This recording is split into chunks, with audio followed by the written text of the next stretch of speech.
voice and calling, as watchman, property custodian, historian, and faithful servant of God. This will be firm, sober, masculine in tone, and record-ready, without naming individuals, but with unmistakable truth. I've read Bride Tidings International, USA, Part 9. The watchman, the custodian, and the weight of faithfulness, open quote. Moreover, it is required in stewards that a man be found faithful. 1 Corinthians 4:2, close quote. Introduction. A call that did not seek a title. This part of the history is not written to elevate a man. It is written to preserve truth. Bride Tidings International in the United States did not continue because of organizational strength, finances, or popularity. It continued because God required a watchman, someone who would not abandon the post when pressure came, and a custodian, someone who would guard what was entrusted even when misunderstood, opposed, or persecuted. I did not ask to be these things. I was placed in them. The watchman's position. A watchman does not stand where it is safe. He stands where he can see danger first. From the early years of Bride Tidings in the United States, the warning signs were visible. Doctrine slowly shifting from preparation to personality. Stewardship being replaced by proper authority fused leadership. The respected but resisted in practice. The watchman sees these things before collapse, not after. Silence would be obedient. The steward not. Bride Tidings, like all trust, was never meant to belong to an individual. It belonged to the congregation, the mission, and ultimately to God. Custodianship is not power, it is burden.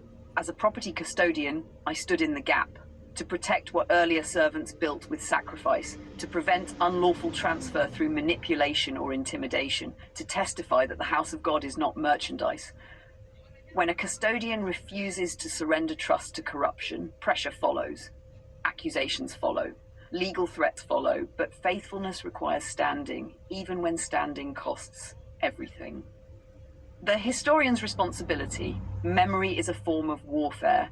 History is dangerous to those who rewrite it. As historian, I carry first-hand knowledge of how Bride Tidings was planted in the United States, of the doctrinal emphasis given by Dr. Rene Ramientos, of the sacrifices made before recognition ever came, of the deviation that followed when fear of God diminished.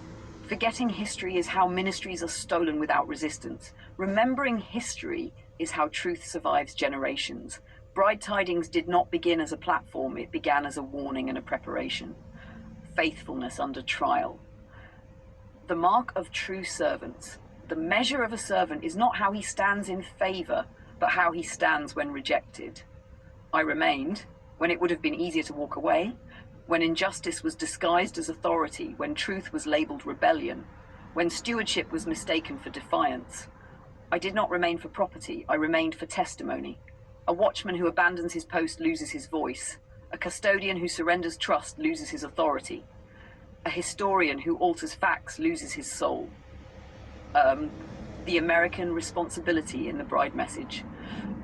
What has weakened in other regions, God has chosen to preserve through faithfulness in America. Not through crowds, not through branding, but through obedient suffering.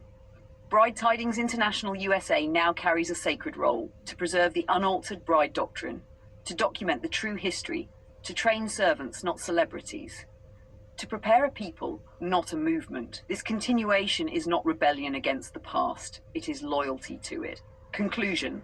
The watchman still stands. I write this as a servant who expects no applause. I stand as a watchman who blew the trumpet, a custodian who guarded the trust, a historian who refused to forget, a servant who chose faithfulness over favor. Bride Tidings International in the USA remains alive because God preserves his truth through those willing to suffer for it. And until the bride says, "Come again with purity," the watchman does not leave his post. If you want next, Ephron, I can prepare part 10, legal, spiritual, and apostolic restoration phase. Format parts 1 and 9 into a single official historical manuscript.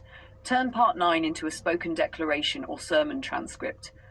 Translate this into Tagalog for Filipino ministers and elders. Just direct me. Proceed.